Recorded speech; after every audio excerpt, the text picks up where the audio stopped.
Hello అండి. అందరికీ నమస్కారం. నేను మీ కట్టా కార్తీక్. ఆంధ్రప్రదేశ్‌లో నిన్నటి రోజున గురు పౌర్ణమి చాలా బాగా జరిగింది. గురు పౌర్ణమి సందర్భంగా ఆంధ్రప్రదేశ్ ప్రభుత్వం అన్ని ప్రభుత్వ పాఠశాలల్లో కూడా పేరెంట్ టీచర్స్ మీటింగ్ నిర్వహించడం జరిగింది. ఏకంగా రాష్ట్ర ముఖ్యమంత్రి చంద్రబాబు నాయుడు గారు, రాష్ట్ర విద్యాశాఖ మంత్రి నారా లోకేష్ గారు కూడా ఈ ప్రోగ్రాంలో పాల్గొనడం జరిగింది. ప్రపంచంలో ఎక్కడా లేని విధంగా ఎక్కువ మందిని ఇన్వాల్వ్ చేస్తూ ఓ రకంగా రికార్డుల కోసం చేశారా అనే రకంగా రికార్డులు మోతం మోగేలా ఓ ప్రోగ్రాం జరిగింది. నిజానికి ఒక మంచి ప్రోగ్రాం.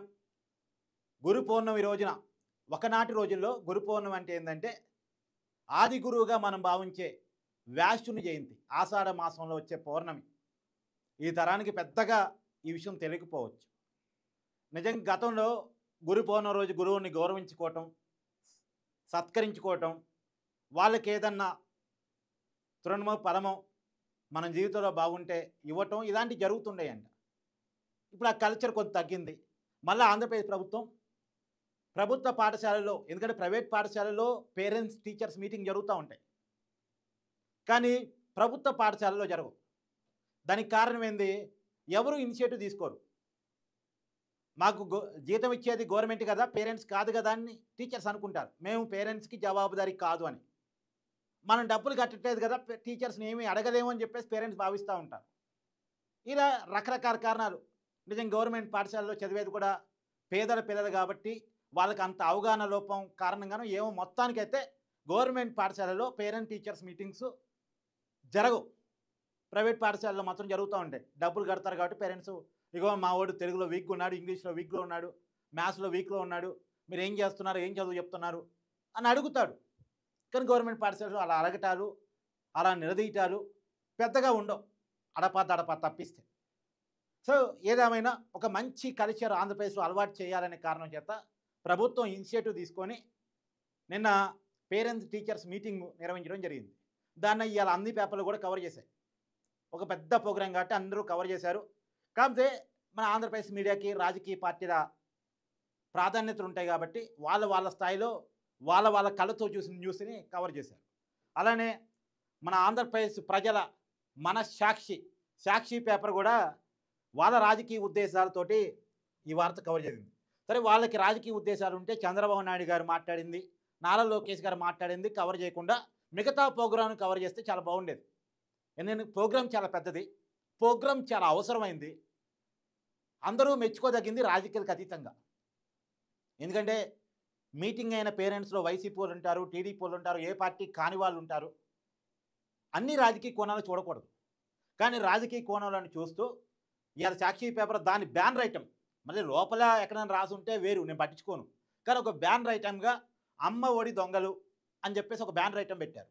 ఎందుకు ఇది పెట్టారు అంటే, నిన్న చంద్రబాబు నాయుడు గారు తన స్పీచ్లో తల్లికి వందనం అనేటువంటి ప్రోగ్రాం నారా లోకేష్ గారి మెదడు నుంచి వచ్చింది, ఆయన ఆలోచన నుంచి వచ్చింది, ఆయన ఆలోచన నుంచి వచ్చినటువంటి ఆ ప్రోగ్రాన్ని మేము అమలు చేస్తూ ఉన్నామని చంద్రబాబు నాయుడు గారు చెప్పారంట. నిజానికి అదేంది? తల్లికి వందనం అంటే వైసీపీ అధికారంలో ఉన్నప్పుడు అమ్మకు ఒడి అనేవాళ్ళు. మేం కదా ఈ ప్రోగ్రాన్ని పెట్టింది. అంటే 2019 ఎన్నికల కంటే ముందు నవరత్నాల్లో భాగంగా ఎన్నికల హామీగా అమ్మ ఒడి హామీని మేము ప్రజలకు ఇచ్చాం, మాకు ఓట్లేశారు, అధికారం ఇచ్చారు, మేము అధికారంలోకి వచ్చిన తర్వాత అమ్మ ఒడి మేము అమలు చేసాం. ఇదంతా జగన్మోహన్ రెడ్డి గారి మైండ్ నుంచి, క్రియేషన్ నుంచి వచ్చింది కదా, నారా లోకేష్ గారి క్రియేషన్ నుంచి, వాళ్ళ మీద నుంచి వచ్చిందని ఎట్ట చెప్తారు అనేది ఈ వార్త యొక్క ఉద్దేశం. అంటే కొడుకును ప్రమోట్ చేసుకోవడం కోసం చెప్పారు తప్ప ఈ అమ్మ ఒడి అనేటువంటిది జగన్మోహన్ రెడ్డి గారి క్రియేషను, ఆయన మెదడు నుంచి వచ్చినటువంటి ప్రోగ్రాము అనేది ఈ వార్త యొక్క ఉద్దేశం.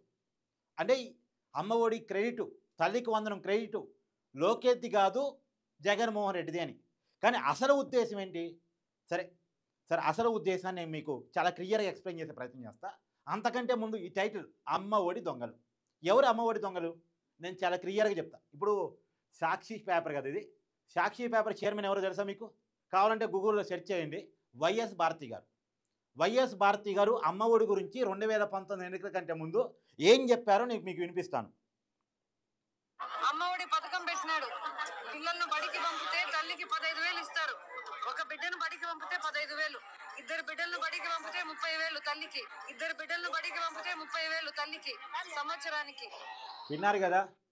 నేనుగా చెప్తుంది ఈ సాక్షి పేపర్ చైర్మన్గా వైఎస్ జగన్మోహన్ రెడ్డి గారు సతీమణి వైఎస్ భారతి గారు చెప్పిన మాట ఏంటి అంటే, ఎంతమంది బిడ్డలుంటే అంతమందికి మేము 15,000 చొప్పున ప్రతి తల్లి అకౌంట్లో డబ్బులు వేస్తాము సంవత్సరానికి.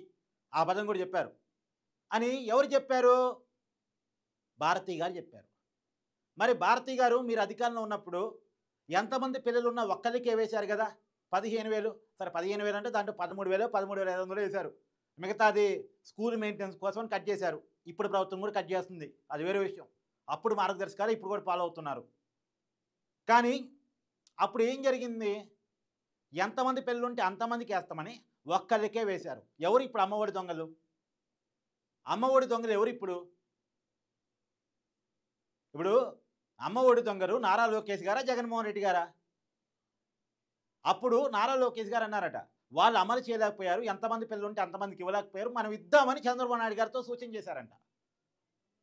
అందుకని తల్లికి వందనం అని పేరు మార్చి ఆ పథకాన్ని అప్లై చేస్తూ ఉంది ఇప్పుడు కూటమి ప్రభుత్వం. ఎన్నికల ముందు హామీ ఇచ్చింది, హామీ ప్రకారం అమలు చేస్తూ ఉంది. దానికి మన బడ్జెట్ కూడా కేటాయించింది. అందరి అకౌంట్లో డబ్బులు పడుతూ ఉన్నాయి. ఇద్దరున్నా, ముగ్గురున్నా, నలుగురున్నా, ఎంతమంది పిల్లలుంటే అంతమందికి 15,000 రూపాయలు చొప్పున, అంటే 1,500 2,000 కట్ చేస్తున్నారు స్కూల్ మెయింటెనెన్స్ కోసం. అప్పుడు కట్ చేశారు, ఇప్పుడు కట్ చేస్తున్నారు. మిగతా డబ్బులు పిల్లల తల్లి అకౌంట్లో పడుతూ ఉన్నాయి. అంటే ఇప్పుడు నారా లోకేష్ గారు ఈ క్రెడిట్, అంటే నారా లోకేష్ గారికి ఈ క్రెడిట్ ఇవ్వడంలో చంద్రబాబు నాయుడు గారి ఉద్దేశం ఏంటంటే, ఎంతమంది పిల్లలు ఉంటే అంతమందికి మనం ఇద్దాం అని చెప్పటం, దాన్ని ఎన్నికల హామీగా ఇవ్వటం, ఎన్నికలలో గెలిచిన తర్వాత అమల్లోకి తీసుకురావటం అన్నీ చకచకా జరిగిపోతున్నాయి. ఇదంతా నారా లోకేష్ గారి మైండ్లో నుంచి వచ్చినటువంటి మాట అనేది చంద్రబాబు నాయుడు గారు చెప్పదలుచుకున్న ఉద్దేశం. దాన్ని వీళ్ళకి అర్థమైన రీతిలో రాసుకొని అమ్మఒడి దొంగలు అని చెప్పేసి రాసుకున్నారు. సరే, అమ్మఒడి దొంగలు అనుకుందాం. ఎవరు అమ్మఒడి దొంగలు? అందరికీ ఇస్తామని కొంతమందికి ఇవ్వటమా? ఎంతమంది బిడ్డలు ఉంటే అంతమందికి ఇస్తామని చెప్పేసి ఒక్కరికే ఇవ్వటమా? లేదు ఎంతమంది ఉంటే అంతమందికి ఇవ్వటమా? అమ్మఒడి దొంగలు వైసీపీ కదా, జగన్మోహన్ రెడ్డి గారు కదా. మరి ఒక అమ్మఒడి దొంగకి అమ్మఒడి క్రెడిట్ ఎట్టిస్తారు? సరే, అదొక మాట. తర్వాత దీంట్లో కూడా ఒక వార్త యొక్క సారాంశం మొత్తం మీరు చదివితే, నారా లోకేష్ గారిని చంద్రబాబు నాయుడు గారు ప్రమోట్ చేసుకుంటున్నారు. అసలు ఈ మాట చెప్పేటువంటి అవకాశం వైసీపీకి ఉందా? 2009 ఎన్నికల్లో జగన్మోహన్ రెడ్డి గారు ఎంపీ, రాజశేఖర్ రెడ్డి గారు పులివెందుల నుంచి గెలిచి ముఖ్యమంత్రి అయ్యారు. 2 సార్లు ముఖ్యమంత్రి అయ్యారు. దురదృష్టం కొద్దీ ప్రమాదంలో ఆయన చనిపోయారు. చనిపోయిన తర్వాత ఎంపీగా ఉన్న వ్యక్తి, మా తండ్రి చనిపోయాడు కాబట్టి నాకు ముఖ్యమంత్రి పదవి ఇవ్వండి అని గోల చేశారు. కాంగ్రెస్ హైకమాండ్ ఒప్పుకోలే. మీరు ఎంపీగా ఉన్నారు, సీఎం సీట్ ఇవ్వాలంటే ఎంపీ పదవికి రాజీనామా చేసి ఎక్కడి నుంచైనా ఎమ్మెల్యేగా ఎన్నుకోబడాలి. ఎమ్మెల్యేగా ఎన్నుకోబడాలంటే ఏదైనా ఒక ఎమ్మెల్యే రాజీనామా చేయాలి, అక్కడ ఎన్నికలు జరగాలి. లేదు అంటే ఎమ్మెల్సీ కన్నా నామినేట్ చేయాలి.